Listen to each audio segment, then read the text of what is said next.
Hello बच्चों, मैं हूं आरके सिंह और आप देख रहे हैं हमारा प्यारा सा चैनल ट्रांसेंड फिजिक्स।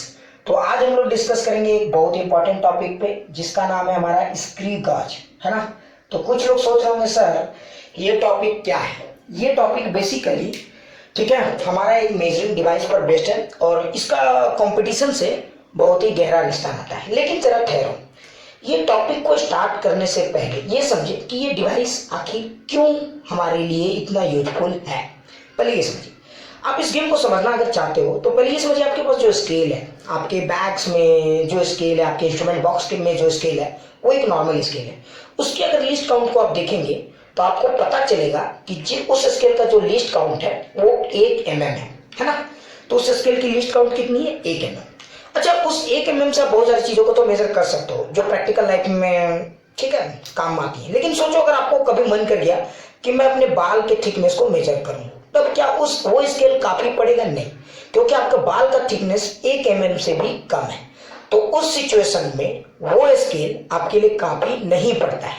तो हम लोग उस सिचुएशन में क्या करते हैं, हम लोग कुछ और स्केलिंग करने की कोशिश करते हैं, कुछ और ऐसे इंस्ट्रूमेंट्स ढूंढने बनाते हैं जो क्या करे कि उस लेवल तक जाए जिसमें कि हम बाल तक की चीजों को मेजर कर सके। बाल की थिकनेस, वायर का थिकनेस तक की चीजों को मेजर आराम से कर सके। तो उसके लिए हम लोगों ने कुछ इंस्ट्रूमेंट्स बनाए हुए हैं, ठीक है। उसमें से एक इंस्ट्रूमेंट हमारा स्क्रू गाज। लेकिन इसको पढ़ने से पहले एक और इंस्ट्रूमेंट्स का नाम सुन ले, ये एक और वर्नियर कैलिपर्स।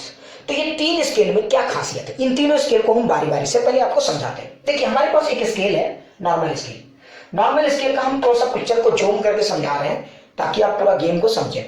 जैसे देखिए नॉर्मल स्केल का क्या होता है कि ये 0 mm है और ये 1 mm है ना। तो this is the least count. तो what is the least count of normal scale? तो हमारा नॉर्मल कोई भी स्केलिंग ले लीजिए स्केल और यहाँ लिख दीजिए लिस्ट काउंट। तो आप देखेंगे लिस्ट काउंट, नॉर्मल स्केल का जो लिस्ट काउंट है वो है 1 mm है ना। इसका जो लिस्ट काउंट है 1 mm है। मतलब आप इनसे वही सारी चीजें मेजर कर सकते हो जो mm के ऑर्डर में है ना। इनका ऑर्डर क्या है? mm, 1 mm, 10 mm, 1 सेंटीमीटर, उन चीजों को मेजर कर सकते हो। लेकिन सोचो अगर आप चाहते हो नहीं, मैं 1 mm का 10th पार्ट, अगर कोई चीज इस ऑर्डर में है 0.1 mm, तो 0.1 mm का मतलब क्या हुआ? 0 से 1 mm का 10वां हिस्सा है ना। तो इस अगर कोई चीज का थिकनेस इतना है, अगर किसी चीज का थिकनेस 1 mm का ऑर्डर में है तो नॉर्मल स्केल काम कर जाएगा। लेकिन आप चाहते हो नहीं, हम इस ऑर्डर में काम करें, 0.1 mm के ऑर्डर में काम करें, तो हमें एक ऐसा इंस्ट्रूमेंट सोचना होगा जिसका लिस्ट काउंट 0.1 mm। अब इसका 2 तरीका है। तरीका नंबर 1, चाहे आप क्या कीजिए, इसी स्केल में जीरोस को 0 से 1 के बीच में 10 मार्किंग कर दीजिए, 10 मार्किंग, ठीक है। ये 10 मार्किंग है ना। अब यहाँ काउंटिंग नहीं करना है, कुछ लगता है अभी भी बुद्धि लगाने से काउंट करके देख लेते, मार्क एक गर्दा उड़ा दें, ठीक है। तो 0 से 1 mm के बीच में मान लीजिए यहाँ पे 10 मार्किंग किया हुआ है, इसका मतलब 10 डिविजन किया हुआ है।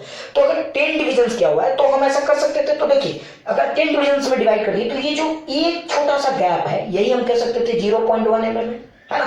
तो अब बताइए यही नॉर्मल स्केल का लिस्ट काउंट बदल गया और हम कह सकते हैं कि ये अब 0.1 mm के ऑर्डर में मेजर कर सकता है। लेकिन जरा ठहर बुड़बक होगा, हाँ देखो ये 1 mm तो हम बोर्ड में इतना बड़ा बना है इसलिए ना 10 डिवीजन कर दिए। अगर जरा देखो तो अपना स्केल लो और 0 से 1 mm के बीच में 10 इक्वल मार्किंग करके दिखा दो, सब समझ में आ जाएगा कि ये इतना आसान नहीं है। समझ में आया? तो अगर ये इतना आसान नहीं है तो हम लोग करेंगे क्या? तो हम लोग इसके बजाय नॉर्मल स्केल के जगह हम लोग दूसरा स्केल का यूज करते हैं, वर्नियर कैलिपर्स है ना। इसको मैंने अपने ये में चैनल में प्लेलिस्ट में डाल दिया, तो आप वहां से भी जाके देख सकते हो वर्नियर कैलिपर्स। तो वर्नियर कैलिपर्स की जो ऑर्डर है मेजर करने की वो है 0.1 mm की, ठीक है। यहां तक तो समझ गए होंगे, वेरी गुड सर।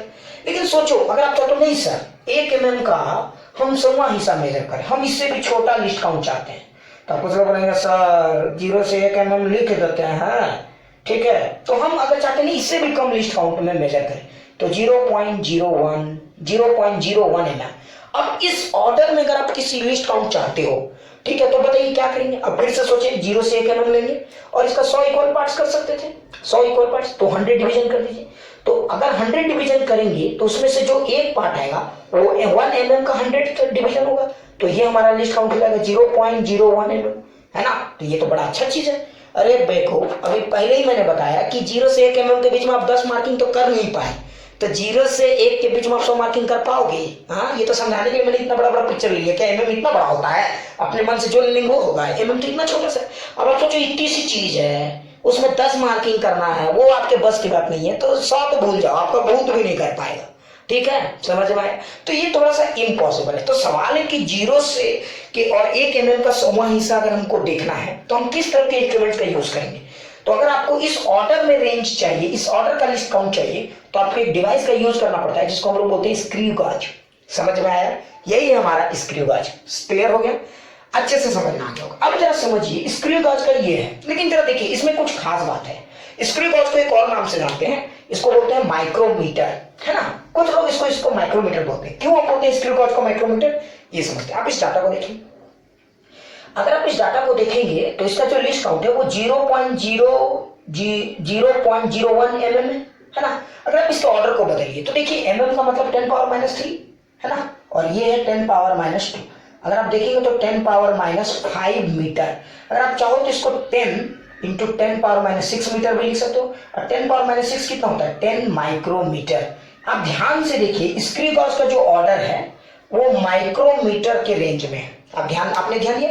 तो स्क्रू गाज जो है वो माइक्रोमीटर तक के रेंज को, चीजों को मेजर कर सकते हैं इसके हेल्प से। दैट्स व्हाई कभी कभी स्क्रू गाज को माइक्रोमीटर भी कहा जाता है। तो मैंने तो आपको ये समझा दिया, लेकिन अब अगला सवाल उठता है कि सर ये स्क्रू गाज दिखता कैसा है ना। तो देखिए स्क्रू गाज जो दिखता है वो कुछ ऐसा दिखता है। ठीक है, तो मैं इस पिक्चर को क्लियर करना चाहता हूँ थोड़ा सा। हाँ, अगर आप स्क्रू गाज को देखोगे तो आप देखोगे कि स्क्रू गाज कुछ ऐसा दिखता है। क्लियर? अगर आप देखोगे तो यहाँ पे थोड़ा सा स्केलिंग क्लियर नहीं हो रहा होगा, लेकिन हाँ इतना तो मैं समझा पा रहा हूँ। तो देखिए इसमें 2-3 चीजें बहुत खास हैं। ठीक है, तो देखिए इसको बोलते हैं स्टड, ये फिक्स है, इसी पे आपको कोई चीज मेजर करना है तो यहीं पे रखते हैं बीच में, यहाँ पे रख के उन चीजों को मेजर कर सकते हो। ये है स्टड, ये फिक्स है। ठीक है, देखिए यहाँ से ये फिक्स किया हुआ है। अच्छा, उसके बाद देखिए स्टड है ना आप, और ये इसको बोलते हैं रैचेट। बहुत सारे नाम है, मत पड़े नामों में क्या रखा है, फिर भी ये हमारा रैचेट। ठीक है, इसी को आगे पीछे करने से ये उसके क्लोज जाएगा। ठीक है, देखिए इसके क्लोज जा रहा होगा, वो धीरे धीरे घुमा रहा है, देखिए बहुत बार घुमा रहा है, बहुत क्लोज जा रहा है। देखिए क्लोज, इसी को आगे पीछे करने से ये क्लोज और दूर हो रहा है ना, तो रैचेट। अच्छा, इसमें देखेंगे आपको 2 स्केल दिख रहा होगा। पिक्चर की क्वालिटी उतनी अच्छी तो नहीं है, फिर भी आपको 2 स्केल दिख रहा होगा। स्केल 1 देखिए, ये देखिए एक सर्कुलर टाइप का है, ये इसके ऊपर घूम रहा है ना, और ये जो घूम रहा है ना तो ये इसके साथ कनेक्टेड है।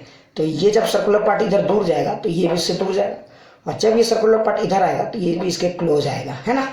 आप देखेंगे कि ये सर्कुलर स्केल है हमारा। और आप एक चीज़ और ऑब्जर्व करेंगे, इस सर्कुलर स्केल में भी एक और मार्किंग आपको दिख रहा होगा। सर्कुलर स्केल का मार्किंग तो आपको दिख ही रहा होगा, है ना। एक और स्केल आप मार्किंग दिख रहा होगा, देखिए इधर ये 0, कुछ थोड़ा सा पिक्चर में क्लैरिटी नहीं आ रहा है। ठीक है, तो आप देखेंगे कि यहाँ पे भी आपको एक 0 दिख रहा होगा, है ना। तो इसको थोड़ा और पिक्चर दूर करते हैं, देखिए शायद ये मार्किंग दिख रहा होगा 0, 5। देखिए ये आपका मेन स्केल है ना। देखिए एक और मार्किंग दिख रहा होगा, है ना।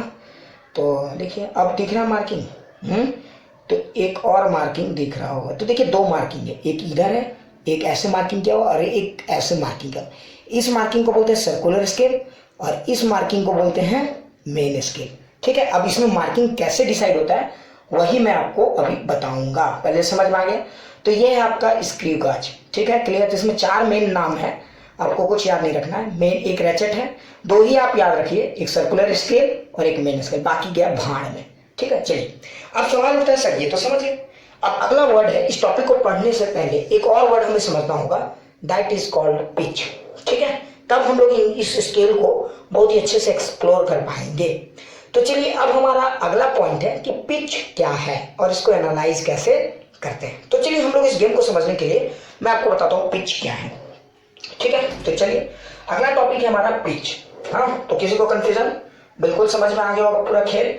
तो स्क्रू गाज को माइक्रोमीटर क्यों कहते हैं, ये क्लियर, वेरी गुड। चलिए अब हमारा अगला टॉपिक है पिच, है ना। अच्छा, पिच को समझ सकते हैं लोग, बहुत प्रैक्टिकल।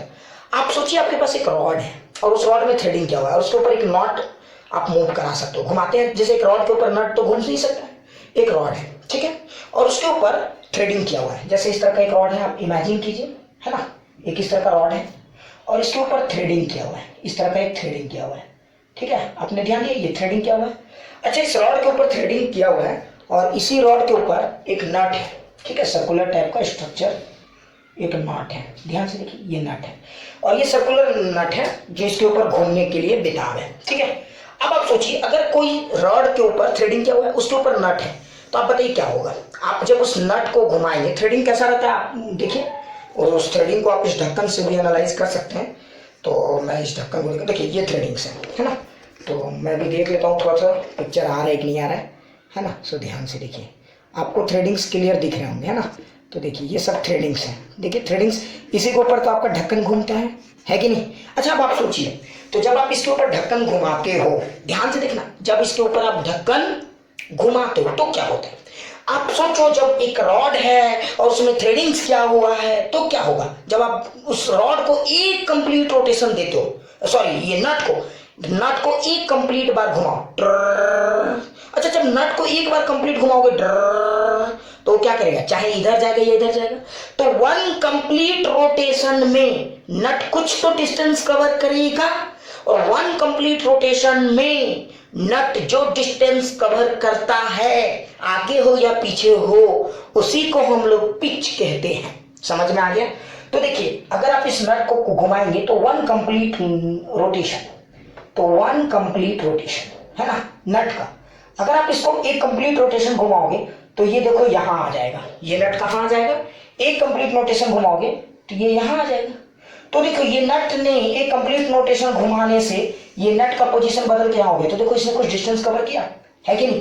ये एक कंप्लीट रोटेशन में जो डिस्टेंस कवर किया, ठीक है, distance covered in one complete rotation, जो भी होता है वन कंप्लीट रोटेशन में जो डिस्टेंस कवर करेगा उसी को हम लोग क्या कहेंगे, पिच। तो डिस्टेंस कवर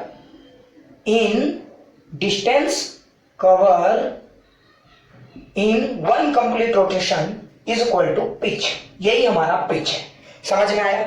आप नट को जब घुमाते हो, एक कंप्लीट बार घुमाओ तो नट आगे या पीछे होगा। तो एक कंप्लीट बार घुमाने में नट जितना डिस्टेंस आगे या पीछे होगा, दैट इज कॉल्ड पिच। अच्छा अपने एक चीज ध्यान दीजिए, ये पिच किस बात पे डिपेंड करता है। तो आप देखोगे कि ये पिच इस बात पे डिपेंड करता है कि थ्रेडिंग्स कैसा है। आप सोचो, अच्छा मेरे पास दो रॉड है, ध्यान से देखो, इस रॉड का थ्रेडिंग दूर है, ध्यान से देखो, और एक और रॉड है, इस रॉड का थ्रेडिंग क्लोज है ना। तो बताइए किसका पिच ज्यादा है। आप ध्यान से देखो तो आप समझ गए, जब यहाँ पे आप रॉड को घुमाओगे तो एक कंप्लीट रोटेशन में नट यहां से यहां तक आ जाएगा। नट को जब आप घुमाओगे तो एक कंप्लीट रोटेशन में नट यहां से यहां रहेगा, और जब यहां घुमाओगे तो एक कंप्लीट रोटेशन में नट इतना ही डिस्टेंस कवर करेगा। तो बताइए किसका पिच ज्यादा है। आप ध्यान से देखिए, इसका पिच ज्यादा है। तो pitch of this rod is more than the pitch of this rod. समझ में आया। तो पिच समझ में आ गया क्या होता है, पिच क्लियर हो गया। तो पिच का मतलब, आप ये पिच किस बात पर डिपेंड करते हैं, थ्रेडिंग के ऊपर, डिस्टेंस बिटवीन थ्रेडिंग्स। तो आप ऐसा भी कह सकते हो, तो pitch is equal to distance between threadings. कुछ लोग सोच रहे हैं सर ये क्या हुआ, अरे मूर्खो, जितना ज्यादा थ्रेडिंग्स के बीच का डिस्टेंस होगा ये उतना ही ज्यादा डिस्टेंस कवर करेगा ना। मान लीजिए इस ढक्कन, इस कैप को देखिए, तो ये इसका डिस्टेंस है, देखिए थ्रेडिंग्स। आप अगर इस थ्रेड्स को मैं ब्लैक में करता हूं ताकि आपको थोड़ा सा क्लियर दिखे, तो आपको एकदम समझ में आ जाएगा। देखिए यही थ्रेड्स है ना। तो देखिए अब आपको ये थ्रेड्स दिख रहे हैं ब्लैक में, देखिए यही तो थ्रेड्स है ना, जो थ्रेड्स यहाँ पे मार्किंग किया हुआ है। अगर आप इस थ्रेड्स को देखोगे तो बताओ, अगर आप इस ढक्कन को इस थ्रेड्स के ऊपर घुमाओगे तो ये ढक्कन एक कंप्लीट रोटेशन में कितना डिस्टेंस कवर करेगा। तो ये कुछ इधर जाएगा, ये इधर जाएगा। तो एक बार कंप्लीट घुमाने पे ये जो भी डिस्टेंस इधर या इधर कवर करेगा, दैट इज कॉल्ड पिच, है ना। अब समझते हैं सर पिच को कैसे फॉर्मुलेटिक डिफाइन कर सकते हैं। तो पिच का मैथमेटिकल फॉर्मूला मैं बता रहा हूँ, ये बहुत ही सिंपल है, समझ गए होंगे बिल्कुल, है ना। मैं 2-3 एग्जांपल से आपको पिच का डेफिनेशन समझाता हूँ। चलिए मिटा दूं इसको, वेरी गुड। तो पिच समझ में आ गया, पिच का मतलब क्या होता है समझ में आ गया। फिर से समझे, एक बार जब आप नट को या किसी भी सर्कुलर चीज को घुमाओगे, कोई भी नट या कोई भी चीज, तो वो जितना डिस्टेंस कवर करेगा, दैट इज कॉल्ड पिच। और आप पर डे इस पिच को यूज कर रहे हो, पर डे, लेकिन आप ढक्कन, जैसे मैं आपको एक एग्जांपल के तौर पे बता दूं, आप भी सुनो, हाँ सर ये तो बात सही था, हम पर डे यूज कर रहे थे लेकिन मुझे नहीं पता चला था। एक एग्जांपल से, 2 प्रैक्टिकल एग्जांपल लूंगा, आपको पिच क्लियर हो जाएगा। जैसे आप इसी ढक्कन को देखो, आप इसी कैप को देखो, है ना, ये है आपका कैच। अच्छा एक बात बताइए, आप देखोगे तो आप देखो यहाँ पे ये सब पिच है। अगर आप इसको पिक्चर में देखोगे तो देखो क्या होगा, है ना। ये आपका इस तरह का बॉटल था और ये इसका, है ना, इधर वाला पार्ट ऐसे है। आप अच्छा यहाँ पे देखो, इस बॉटल को ऐसे देखो, तो देखो 1 2 3, देखिए तो ये कुल टोटल कितना है, 3, 1 2 3। अच्छा सोचिए, आप जब इस कैप को, ध्यान से देखिए, इसके ऊपर कैप रखोगे, और जब आप इसके ऊपर कोई कैप रखते हो, आप इस तरह की गेम को समझ सकते हो, इसके ऊपर कोई कैप रखोगे, है ना, वो कैप कुछ ऐसा है। ठीक है, पिक्चर समझाने के लिए। अच्छा, इस कैप को जब आप घुमाओगे, एक ही ये में रखते हैं कैप, ठीक है, वन डायमेंशनल। मैं कोई फाइन आर्ट का मास्टर तो हूँ नहीं, कैप छोटा भी नहीं होगा, थोड़ा सा बड़ा। हाँ, ये हमारा कैप है। मान लीजिए इस कैप को आप पकड़ के इसको ऊपर घुमाओगे तो इसको ऊपर मूव करेगा। तो आप सोचो, अच्छा मान लीजिए कि ये वाला लेंथ आपको दे दिया गया है, ठीक है, तो चलिए यहां तक हम लोग बात कर लेते हैं। तो ये वाला लेंथ आपको दे दिया गया है, कुछ भी मान लीजिए कि ये लेंथ आपको दे दिया गया है 10 mm, ठीक है, ये लेंथ कितना दे दिया गया है 10 mm। अच्छा सोचो, इसका मतलब ये हुआ कि जब आप यहां पे रख के इस कैप को इसके ऊपर घुमाओगे तो कैप को जब पूरी तरह से टाइट करोगे तो कितना mm डिस्टेंस कवर करेगा, 10 mm।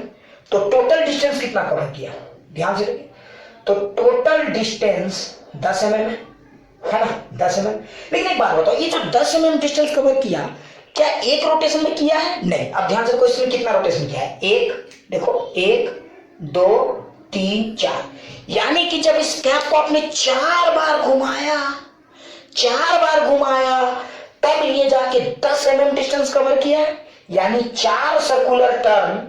तो देखिए 4 turns is equal to 10 mm। तो बताइए एक टर्न का वैल्यू डिस्टेंस में कितना है, 10 mm बाई 4, है ना। तो दिस इज 2.5 mm। यानी कि अगर इस ढक्कन को हम एक कंप्लीट रोटेशन करेंगे, तो ये ढक्कन एक कंप्लीट रोटेशन करेंगे, एक बार कंप्लीटली घुमाएंगे, जहां से शुरू करते वहीं तक लाएंगे, तो ये ढक्कन कितना mm डिस्टेंस कवर करेगा, 2.5 mm। तो 1 सर्कुलर टर्न में जो भी डिस्टेंस कवर होता है, दिस इज कॉल्ड पिच, इसी को हम लोग पिच कहते हैं, ठीक है। तो इस ढक्कन का, इस बोतल का जो पिच है वो 2.5 mm है। एक और प्रैक्टिकल एग्जांपल लेता हूं, बस उसके बाद नहीं लूंगा, ठीक है। तो पिच समझ में आ गया होगा। अब जैसे आपके पास पेन है, आपके पास तो पेन है, देखिए मेरे पास ये पेन है ना, तो आप पेन का कभी कैप को तो घुमाए ही होंगे। तो अगर आप इस पेन के कैप को देखोगे और इसको घुमाते हो, तो ध्यान से देखो, ये पेन का कैप है ना। अब आप इस पेन के कैप को घुमाते हो, तो मैं कैसे मार्किंग करूंगा, ये भी समझने वाली बात है। तो चलिए इस पेन के कैप को मैं मार्किंग करता हूँ, देखिए फिक्स करता हूँ। तो देखिए इस गेम को समझने के लिए मैंने एक फिक्स मार्किंग कर दिया, ऐसे देखिए ब्लैक है ना, ये ब्लैक कर दिया। मुझे लगता है ये बात समझ में आ गया होगा। अच्छा चलिए हम लोग देखते हैं कि ये कितना टर्न करता है कंप्लीट, देखते हैं ये कितना टर्न में बाहर आ जाता है इधर, है ना। तो देखिए देखते हैं, तो चलिए शुरू करते हैं काउंटिंग। देखिए अभी ब्लैक के साथ मिक्स, देखिए ध्यान से देखिएगा, ये 1, ठीक है, उसके बाद देखिए ये हुआ 2, उसके बाद देखिए 3, देखिए 4, 5, 6, देखिए 6। अच्छा ये 6 बार घूमा है, इसका मतलब तो number of rotations made by this cap is 6, ठीक है। अच्छा ये जो 6 बार घुमा, अब देखिए तो ये कितना mm है, इसको मेजर करते हैं हम लोग। तो हमने इसको जब मेजर किया तो ये 3 mm के आसपास लग रहा है, पक्का ये 3 mm है। यानी कि अगर इस कैप का बात करें, इस पेन के कैप का बात करें, तो देखिए ये वाला डिस्टेंस 3 mm है। कितना डिस्टेंस है, 3 mm, और इसमें थ्रेडिंग्स 6 है, 1 2 3 4 5 6 थ्रेडिंग्स। तो बोलिए यानी कि 6 टर्न में, 6 टर्न में ये कितना डिस्टेंस कवर कर रहा है, 3 mm। तो बताइए एक टर्न में ये जो डिस्टेंस कवर करेगा वो कितना होगा, 3 mm बाई 6 होगा ना। और इसी को हम लोग बोलते हैं 0.5 mm, and this is called pitch. यही है हमारा पिच, समझ में आ गया होगा। तो मुझे लगता है अब आप इस डिवाइस को देखिए, है ना। तो जब आप इस डिवाइस को देखते हैं, अब उतना तो क्लियर दिख नहीं रहा होगा, तो इस डिवाइस को आप एक कंप्लीट रोटेशन कराते हैं, तो ये इस हॉरिजॉन्टल स्केल में कुछ डिस्टेंस इधर या इधर आगे पीछे हो रहा होगा, इसी को हम लोग बोलेंगे पिच। क्लियर। अब जैसे मैं एग्जांपल के तौर पे बताता हूं, मैं तो देख रहा हूं, क्योंकि कैमरा में उतना ये नहीं हो रहा है, तो मैं तो देख पा रहा हूं, इसलिए मैं आपको दिखाता हूं ये बात, ठीक है। ध्यान से देखिए, है ना। तो देखिए अगर मैं एक मार्किंग करता हूं तो देखता हूं मैं कितना जाता है। देखिए ये अभी फिलहाल 6 mm पे, एक कंप्लीट रोटेशन घुमाते हैं, तो एक कंप्लीट रोटेशन में ये 7 पे आ गया। मतलब ये जो हमारे पास डिवाइस है, इसका पिच 1 mm का है, यानी ये एक बार सर्कुलर ये रोटेशन घुमा रहे हैं, तो 1 mm ये आगे या पीछे हो रहा है, समझ में आ गया। This is called pitch of this screw गाज। क्लियर। अच्छा सर, बहुत अच्छा सर। चलिए अब अगला हमारा टॉपिक है, पिच तो क्लियर हो गया, अगला, ठीक है। तो चलिए अभी तक हम लोगों ने डिस्कस किया कि पिच क्या होता है ना। तो ये हम लोग तो क्लियर कर चुके हैं। पिच एक्चुअली में जो डिस्टेंस कवर होता है 1 कंप्लीट रोटेशन में, दैट इज कॉल्ड पिच। तो ऐसा कुछ नहीं है रटने वाला चीज, पहले आप ये बात तो क्लियर कर ले, रटेंगे तो फंसेंगे, ठीक है। अगला सवाल होता है कि किसी भी स्क्रू गॉज का लिस्ट काउंट कैसे डिसाइड होता है। इसके लिए एक चालबाजी किया जाता है। जैसे आप एग्जांपल के तौर पर मैं आपको एक प्रैक्टिकल एग्जांपल बताता हूँ, समझाने का कोशिश कर रहा हूँ। जैसे मान लीजिए कि आपको देखे होंगे कार वगैरह में या ट्रक में, आप ऑब्जर्व किए होंगे ट्रक में स्टेयरिंग जो है एक रॉड के ऊपर फिटेड होता है ना, जो रॉड आपका व्हील से कनेक्टेड होता है और उसमें एक स्टेयरिंग होता है। उस स्टेयरिंग का रोल क्या है आप कभी ध्यान दियो। अगर सोचो स्टेयरिंग नहीं होता, एक रॉड होता, आराम से ड्राइवर पकड़ कैसे घुमाता है, ड्र ड्र। अच्छा आप सोचो ड्राइवर ऐसे हाथ करता तो बताओ, सोचो कि वो पूरा रॉड बहुत ज्यादा घूम जाता, और बहुत ज्यादा घूम जाता क्योंकि रॉड तो पतला है तो उसका डायमीटर बहुत कम है, तो थोड़ा सा भी घुमाते तो रॉड बहुत ज्यादा घूम जाता। अगर बहुत ज्यादा रॉड घूम जाता तो टायर जो है बहुत ज्यादा टर्न हो जाता, और टर्न हो जाता तो आप समझ लो, है ना। क्लियर हो गया वो मैं क्या कहना चाह रहा हूँ। तो मेरा कहने का मतलब है ताकि वो अच्छा से आप ज्यादा आपका हाथ बहुत घूमे लेकिन वो टायर ये कम लगे आपको, ऐसा फीलिंग कम है, तो उसके लिए हम लोग क्या करते हैं, एक सर्कुलर अपर्चर, ये जो circular radius circular ring type का एक स्ट्रक्चर माउंट किया जाता है, दैट इज कॉल्ड स्टेयरिंग, है ना। यहां पे भी आप ध्यान दोगे तो आप जब देखोगे तो आप देखना कि जब कोई चीज घूमता है, जैसे ये चीज, ये पेन इसके ऊपर ये घूम रहा है, आप ध्यान से देखो तो एक समस्या है। अगर मैं इस पेन के ऊपर मार्किंग करता हूं, ध्यान से सोचो, इस पेन के ऊपर मैं मार्किंग करता हूं 0 से 100 तक, तो चूंकि इसका जो सरकमफेरेंस इतना कम है कि ये मार्किंग करना बहुत ही मुश्किल है, तो मैं एक बुद्धि लगा सकता हूं, क्यों ना मैं इसका इसी पेन के साथ एक परमानेंट कुछ बड़ा सा सर्कुलर टाइप का स्ट्रक्चर अटैच कर दूं। देखो इसके साथ अटैच कर दिया। अच्छा ये जो घूमेगा तो ये भी घूमेगा, लेकिन अब फायदा क्या है, देखो बड़ा अपर्चर लेने का, बड़ा सर्कुलर सेगमेंट लेने का फायदा ये है कि ये ज्यादा लेंथ हो गया। अब आप इसको डिवाइड कर सकते हो, जैसे हम लोग याद है मैं बता रहा था 1 mm को मैंने वहां जूम कर दिया था और उसको मैं डिवाइड कर रहा था। तो लेकिन अब अंतर क्या होगा, अगर आप सोचिए ये कैप इस पेन के ऊपर घूमे और ये ढक्कन इस पेन के ऊपर अगर मान लीजिए घुमाता है, यहाँ पे एक छोटा सा फिक्स रख के किसी कारण से इसके ऊपर घूमता है, दोनों में अंतर क्या है ध्यान से देखिए, एक बार ये भी घूमेगा एक बार ये भी घूमेगा, लेकिन डिवीजन करना अब किस में ज्यादा आसान है, सर्कुलर ये में, तो अब इसमें ज्यादा आसान है ना। तो इसीलिए मेन स्केल के साथ एक सर्कुलर स्केल, एक सर्कुलर ये रखा जाता है नट, उसका याद रखिएगा रेडियस ठीक ठाक बड़ा रखा जाता है ताकि उसमें स्केलिंग आराम से किया जा सके, है ना। अब आप सोचिए अगर मान लीजिए कि मैंने उसमें स्केलिंग कर दी है, तो जैसे इस बॉटल को मैं समझाता हूँ, तो आप देखिए ये जो बॉटल के ऊपर ये जो कैप है ये तो घूम रहा है ना, तो एक बार अगर आप इसको घुमा दो तो ये पिच के बराबर डिस्टेंस कवर कर रहा है, ये तो समझ में आ गया। लेकिन जरा सोचिए अब हम इसको एनालाइज करते हैं कि ये काम कैसे करता है। तो चलिए काम एक समझाने के लिए मैं डाटा का यूज करता हूँ। अच्छा देखिए ठीक है, आप समझ रहे होंगे मैं क्या कहना चाह रहा हूँ। तो आप देखेंगे जैसे मान लीजिए कि ये फिक्स है, यहाँ पे मैं लेता हूँ, देखिए ये इसको साथ मैच कर दिया, ठीक है। ब्लू से थोड़ा सा क्लियर नहीं आ रहा है तो एक काम करता हूँ मैं ब्लैक का यूज करता हूँ, है ना। तो आप देखेंगे, चलिए मैं इसके ऊपर एक मार्किंग का तरीका ढूंढता हूँ। तो देखिए ये है, तो देखिए इसके साथ मैंने इसको मैच कर दिया तो ये 0 हो गया, ध्यान से देखिए। अच्छा आप सोचिए ये इसके साथ मैच हो रहा है, तो देखिए जब इसको आप मूव करेंगे या इसको मूव करेंगे तो ये मूव करेगा, है ना। अच्छा देखिए मैं इसको ऐसे मूव कर रहा हूँ, ध्यान से देखिए, तो मैं इसको ऐसे मूव कर रहा हूँ, ठीक है। तो जब मैं इसको ऐसे मूव कर रहा हूँ तो देखिए 0 पे है, ठीक है। थोड़ा सा और इसको 0 को और भी क्लोज रखना था, ये 0 पे, ध्यान से देखिए ये 0 है ना। अच्छा चलिए इसी के ऊपर अब मैं मार्किंग करता हूँ, इस सर्कुलर स्ट्रक्चर के ऊपर। तो 0 मैं काम करता हूँ, यहाँ ले लेता हूँ 10, ठीक है, यहाँ ले लेता हूँ 20, ठीक है, मैं यहाँ ले लेता हूँ 30, ठीक है 30, मैं यहाँ पे ले लेता हूँ 40, ठीक है 40, चलिए वेरी गुड। यहाँ पे मैं ले लेता हूँ 50, ठीक है, ध्यान से देखिए मैं क्या कर रहा हूँ, ठीक है। यहाँ पे मैं ले लेता हूँ 60, ये स्ट्रक्चर समझना बहुत जरूरी है। यहाँ पे मैंने ले लिया 70, ठीक है, यहाँ पे मैंने ले लिया 80, ठीक है, और यहाँ पे मैंने ले लिया 90। थोड़ा सा गैप ज़्यादा बन गया, तो खैर आप समझ रहोगे, मानवों को समझे, ज़्यादा बुद्धि ना लगाएं, ठीक है। बुद्धि लगाएंगे तो आप ही समझेंगे, ठीक है। आप आगे बढ़ते हैं, ध्यान से देखिए। तो ये हमारा स्ट्रक्चर है। अच्छा सोचो एक बात बताइए, जब इस पूरे ढक्कन को एक बार कंप्लीट घुमाएंगे, ध्यान से देखिए, एक बार कंप्लीट घुमाएंगे तो ये कितना डिस्टेंस कवर करेगा, एक पिच के बराबर, है ना। तो एक बार कंप्लीट घुमा के देखते हैं, तो देखिए एक बार अगर कंप्लीट घुमाएंगे, देखिए मार्किंग इस तरह से किया गया, ये ऐसे घुमा रहा हूं मैं। अच्छा आप जब भी जान रहे होगे कि जब मैं इसको क्लॉकवाइज घुमाऊंगा, इसको ठीक है, तो एंटी क्लॉकवाइज, तो देखिए एक बात बहुत जरूरी है समझना, मार्किंग का टेक्निक समझना बहुत जरूरी है, इससे आपको तब एरर का भी खेल समझ में आएगा, अदरवाइज एरर बहुत दिक्कत होगा समझने में, ठीक है। तो पहले समझिए ये ढक्कन हो गया, देखिए इसमें मार्किंग कैसे किया है, देखिए इसको मैं घुमा रहा हूँ एंटी क्लॉकवाइज। जब मैं एंटी क्लॉकवाइज घुमाऊंगा तो आप मेरे इस साइड से देखिए, मैं इस साइड से इसलिए ले रहा हूँ ताकि आपको पूरा फील। जब मैं किसी चीज पे एंटी क्लॉकवाइज घुमाऊंगा वो हमारी तरफ आता है, तो मैं इसको एंटी क्लॉकवाइज घुमा रहा हूँ तो वो हमारी तरफ आ रहा है ना, ऐसे आ रहा है तो ये इधर आएगा। उसी तरह से जैसे स्क्रू गार्ड में आप देखेंगे तो एकदम क्लियर होगा, आप इसको देखिए, है ना।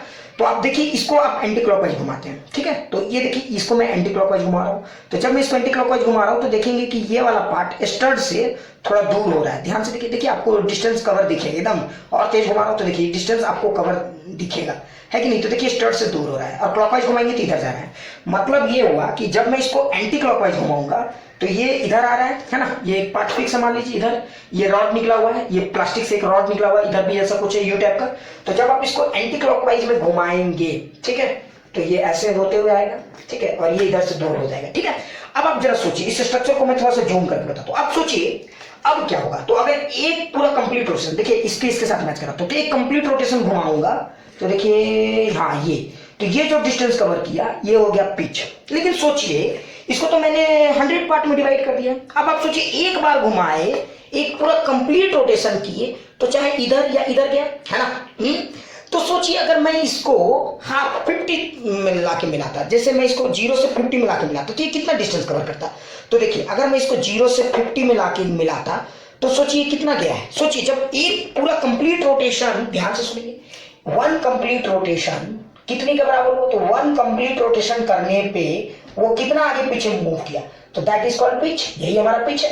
तो सोचिए हाफ कंप्लीट रोटेशन करते, हाफ कंप्लीट रोटेशन का मतलब क्या हुआ, 1 कंप्लीट रोटेशन का मतलब 100, 0 से 100 मैच कर दिया। अच्छा हाफ कंप्लीट रोटेशन का मतलब 50, तो कंप्लीट रोटेशन हाफ रोटेशन में कितना होगा, तो हाफ रोटेशन में पिच बाई 2 हो जाएगा। ध्यान से देखिए पिच बाई 2, है ना। अच्छा 50 मार्किंग की, अगर आप सोचिए 10 तक ही सिर्फ घुमाते, मार्किंग 10 होता, तो वो अगर 100 मार्किंग 0 से फिर वापस घुमा के 100 तक लाते तो एक बार कंप्लीट घूमता। तो अगर उस 0 को आपने 10 के साथ मैच किया, ध्यान से देखिए 0 को आपने 10 के साथ घुमाया और मैच किया, देखिए 0 को 10 के साथ घुमा के मैच कर रहे हैं। तो जैसे आपने इसको 0 को 10 के साथ घुमा के मैच किया, बताइए 10 घुमा, अगर ये 0 से 100 तक घूमता, है ना, वहां वापस आता, जो 0 था वो 100 घूम के वापस आता, तो ये कंप्लीट कहलाता। अच्छा अब आपने घुमाया मात्र 10 पार्ट, मतलब वो सर्कल का 1/10 पार्ट है। तो यानी कि 10 का मतलब कितना हो गया, वो 1/10 पार्ट है, तो 1/10 रोटेशन हुआ। अच्छा 1/10 रोटेशन का मतलब क्या हुआ, तो अगर आपने 1/10 रोटेशन किया होगा तो वो इधर या इधर क्या होगा, इसको बोलेंगे पिच बाई 10, है ना। अच्छा आप एक बात बताओ, कम से कम कितना घुमा सकते हो, पिच बाई 10। अब आप बताओ इसको कम से कम कितना घुमा सकते हो। तो ये देखने वाली बात है कि आपने इसमें मार्किंग कैसा किया। अगर मान लीजिए सर्कुलर ये के ऊपर मार्किंग मैंने किया है 0 से 10, ठीक है, तो बताइए अगर मैं ये मार्किंग एकदम और क्लोज करूं 1 2 3 4 में, तो सोचो ये 0 से 10 100 तक का मार्किंग है। सिर्फ सोचो कि मैं इसको थोड़ा सा घुमाता हूं, सिर्फ सोचो कि मैं इसको थोड़ा सा घुमाता हूं, ध्यान से देखो 0 था, मैं थोड़ा सा घुमाता हूं 0 से 1, सिर्फ 1, है ना, इतना घुमाया कि 1 आके उसके बैलेंस हो गया उसके साथ। तो बताइए तो 1/100 पार्ट हो गया। तो आपने ध्यान दिया मिनिमम कितना आपने घुमाया, तो सर्कुलर सेगमेंट के ऊपर आप कितना रोटेशन करते हो, ये बड़ा इंपॉर्टेंट, मार्किंग कितना करते हो। तो देखिए पिच बाई 100 आपने ध्यान दिया, इससे कम और आप कर सकते हो क्या, नहीं। So this is called least count. कुछ लोग बोलेंगे सर ये नहीं समझ में आया, बिल्कुल नहीं समझ में आया, टेंशन आ गई। तो आप कम से कम ये कितना डिस्टेंस कवर कर सकता है, this is called least count. अब मैं आपको समझाता हूँ। जैसे मान लीजिए कि स्क्रैप में, है ना, ये 0 था, ये था आपका, ठीक है, 25, ये था आपका 50, ये था 75। अच्छा बताइए जब इसको पूरा घुमाते हैं, जब इसको मान लीजिए मार्किंग है ऐसे, यहां देखिए ये बैलेंस है, अगर आप जब इसको पूरा घुमाते हैं, एंटी क्लॉकवाइज घुमा रहे थे, ध्यान देंगे, अगर आप इसको पूरा एक कंप्लीट घुमाते, एक बार कंप्लीट घुमाते, 0 वापस आ जाता, तो ये जो आगे या पीछे जाता वो कितना होता है, एक पिच के बराबर होता है। लेकिन अगर सोचिए आपने इसमें मार्किंग किया हुआ है, तो बताइए इसमें टोटल कितना मार्किंग है, तो बताइए मिनिमम जो है, आप इसको इसके साथ ये 1 है, ये 2 है, इस तरह से मान लीजिए 3 4, तो बताइए जब इसको आप घुमाओगे तो देखिए फिर क्या हो जाएगा, तो आप देखोगे कि जो नया सेगमेंट आके बनेगा, ये जो नया सेगमेंट आके बनेगा वो कितना होगा, है ना। तो आप देखोगे कि जब आप इसको घुमाओगे तो ये तो बैलेंस था, तो ये 0 यहां आ गया, है ना, और ये 1 यहां आ गया। तो देखिए this is the minimum rotation. तो मिनिमम रोटेशन आपने कितना किया, जो स्केल रीडिंग कर पा रहा है, तो देखिए मिनिमम रोटेशन है 1 पार्ट, है ना। अच्छा बताइए 100 में एक पिच होता था डिस्टेंस कवर, तो अगर 100 तक घुमाते थे ऐसे तो ज्यादा अंदर या ज्यादा बाहर जाता था, तो सिर्फ एक पार्ट घुमाए, तो 100 घुमाने से एक पिच का आगे या पीछे होता था, तो एक पार्ट का मतलब क्या होगा, पिच बाई 100, है ना। अगर आप सोचो इसी में मार्किंग आपने अलग कर दिया होता, आप मान लो 0 से लेकर 1000 तक का मार्किंग करते, किसी कारण से आपने 1000 तक का मार्किंग कर दिया, मतलब अब बताइए, तो अब हम लोग क्या बोलते हैं, यानी कि अगर 1000, ये 0 के साथ 1000 आके मैच कर जाता, ये 0 के साथ 1000 आके इसके साथ मैच करता, तो मतलब 1000 पार्ट जब मैच करता जीरो के साथ, एक बार जब घुमाना शुरू करते और जब 1000 आके मैच करता तो हम कहते कि एक पिच के बराबर है ना। तो मतलब ये एक पार्ट सिर्फ एक मैच करता, वन पार्ट, तो वन पार्ट कितने के बराबर हो गया, तो one part is equal to 1/1000 pitch, है ना। समझ गए मैं क्या कहना चाह रहा हूँ। तो one part is equal 1/1000 pitch. तो बताइए कम से कम ये कितना आगे या पीछे हो सकता है, तो एक पिच तो है, क्लियर, एक पिच का मतलब एक रोटेशन, लेकिन उस रोटेशन को आपने कितना भाग में डिवाइड कर दिया, ये देखिए अगर आपने उस रोटेशन को 100 पार्ट में डिवाइड कर दिया तो मिनिमम रोटेशन अब आप कितना कर रहे हो, 1, है ना। तो पिच अब कितना, पिच तो था 100 या जो भी था पिच था, अब 100 रोटेशन 100 पार्ट, सॉरी जो मार्किंग है 100 marking is equal to 1 pitch.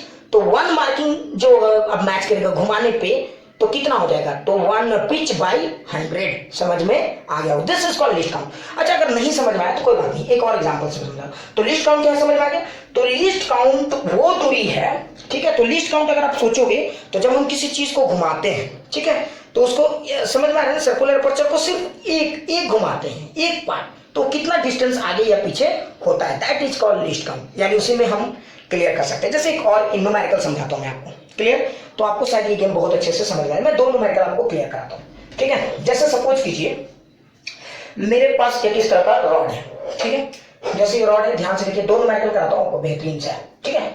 ये 0 है ना, और ये मान लीजिए कुछ भी आप ले सकते हो 20 mm, ये 2 रॉड है, ठीक है, 0 से 20, और इसके बीच में जो थ्रेडिंग किया गया है, number of threads, number of space, number of, ठीक है, जो भी है, नंबर ऑफ टर्न्स 10 है, नंबर ऑफ टर्न्स कितना है 10। तो यानी जब आप किसी चीज को 10 घुमाते हो तो 20 mm डिस्टेंस कवर करेगा, ठीक है। और इसके ऊपर जो एक सर्कुलर अपर्चर घूमने वाला है उसको ऐसे मैंने डिजाइन कर दिया। देखिए ये 0 से लेकर, ठीक है, 1, कुछ भी आप कुछ भी ले सकते हो, 0, ठीक है, ये 0 से लेकर ये जैसे मान लीजिए, है ना, तो ये हो गया 1 2, ऐसे करते करते करते करते करते करते करते करते करते करते आगे 50, ये 50 है, ठीक है। देखोगे घड़ी में भी क्या होता है, 0 नहीं दिखाता, वो 12 दिखाता है ना। समझ गए होगे, 12, फिर 1 2 3 4 5 6 7 8 9 10 11 12, फिर एक तरह से 0 भी कर सकते हो तो उसको 50, तो 1 2 3 4 5 6 7 8 9 10 11 12 13, हाँ अप टू 50। अच्छा अब आप सोचिए, अच्छा एक बात बताइए, तो पहले ये समझिए कि इस सवाल को देखिए, ये सर्कुलर सेगमेंट के ऊपर मार्किंग किया गया। पहला बताइए पिच कितना होगा, बेसिक, तो बताइए 10 टर्न जब घुमाएंगे तो 20 mm, तो 10 turn is equal to 20 mm, है ना। तो बताइए एक टर्न इज इक्वल टू कितना mm, तो एक turn is equal to 20 mm by 10, that is 2 mm। यही हो गया आपका पिच, समझ में आ गया, है ना। अब आप इस पे आ जाइए, तो पिच समझ में आ गया 2 mm, मतलब इस डिवाइस का जो पिच है वो 2 mm है। चलिए वेरी गुड। अच्छा अगर ये आपका 2 mm आ गया, देन आफ्टर क्या होगा, है ना। तो इसका मतलब ये हुआ कि इस डिवाइस आपको अगर आप पूरा घुमाओगे तो 2 mm, यानी कि अगर आप सोचो इसको आप जब घुमाओगे यहां से इस 50 को घुमाना शुरू करोगे, वापस ये 50 आके मैच कर जाएगा, अगला बार ये 50 फिर आके एक कंप्लीट रोटेशन करने के बाद मैच किया। तो बताइए ये जब 50 पार्ट घुमा, 50 है ना, सर्कुलर स्केल में जो मार्किंग है, तो 50 part is equal to 2 mm। तो बताइए इसका लिस्ट काउंट क्या हो, तो आप कम से कम कितना घुमा सकते हो। तो सोचिए अगर मैं इसको घुमाता हूँ एंटी क्लॉकवाइज, तो ये देखिए ये वाला 50 यहाँ आ गया और ये 0 यहाँ आ गया, तो सॉरी 1, ये 1 यहाँ आ गया। तो देखिए ये वाला पार्ट आपने एक चीज ध्यान दिया होगा, एंटी क्लॉकवाइज में कितना आ गया 1, तो ये जितना, अच्छा बताइए जब इसको थोड़ा सा घुमाया तो देखोगे जब आप ताला या चाबी में कुछ घुमाते थोड़ा सा, तो कुछ थोड़ा सा आगे पीछे होगा, बहुत कम। ये जो बहुत कम आगे पीछे हो रहा है वही तो एक थोड़ा सा गैप बचेगा, उसमें हम लोग डिवाइस को इंसर्ट करके मेजर कर सकते हैं, है ना। हाँ समझ गए होगा मैं क्या कह रहा हूँ। तो अब आप समझो, तो ये जो 50 पार्ट अगर ये घुमाओगे ठाक ठाक ठाक ठाक 50 बार, ठाक ठाक ठाक 50 बार, तो 2 mm का गैप मिलेगा। तो सोचो ठाक एक बार, तो एक पार्ट में कितना मिलेगा, तो 50 पार्ट इक्वल टू 2 mm, तो एक part equal to 2 mm by 50, है ना।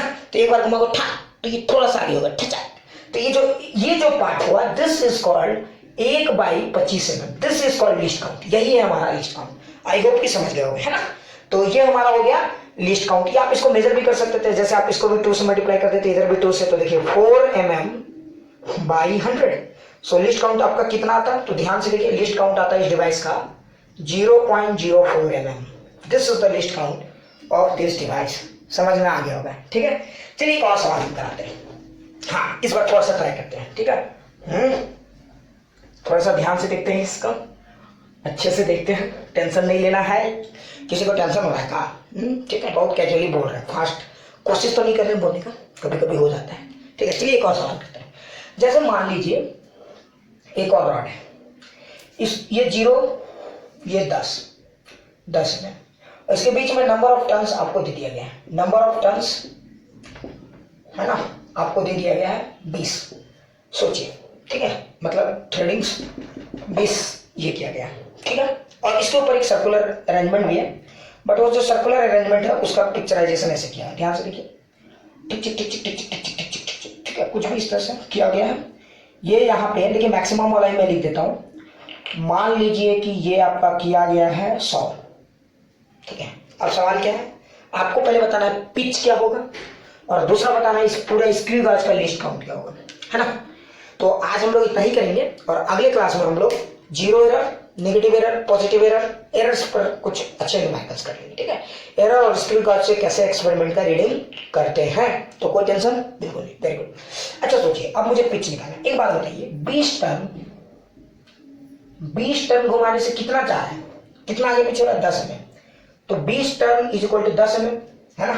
तो बताइए 1 टर्न इज इक्वल टू कितना mm, तो 10 बाई 20 mm। अरे मूर्ख, नहीं आया, ढक्कन हो, जान लो। तो 10 बाई 20 mm कितना हो गया, 0.5 mm।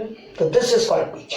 मतलब अगर आप सोचो 20 बार घुमा देते 20 बार, तो ये 10 mm जाता, तो एक बार घुमाओगे तो कितना जाएगा, 0.5 mm जाएगा। This is called pitch. अच्छा सर, ये तो समझ में आ गया, पिच तो हो गया सकती है। अच्छा, इसका मतलब ये हुआ कि ये जो अरेंजमेंट था, इसको जब ऐसे घुमाते तो ये एक जो एक बार रोटेशन हो रहा है, उसमें कितना बार खट खट खट खट हो रहा है, 100 बार। तो देखिए 100 एक रोटेशन इज इक्वल टू 100 खट खट खट खट। मैं सिंपल लिख देता हूँ, खट खट खट खट खट खट, है ना, मैं उतना ज्यादा बुद्धि नहीं लगा। तो एक रोटेशन में 100 बार खट खट खट खट खट।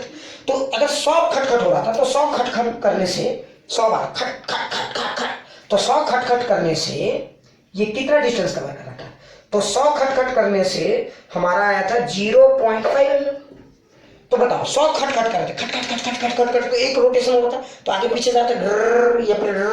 अच्छा 100 खट खट में 0.5 mm, तो एक खट खट में कितना जाएगा, एक बार करेंगे ठचा।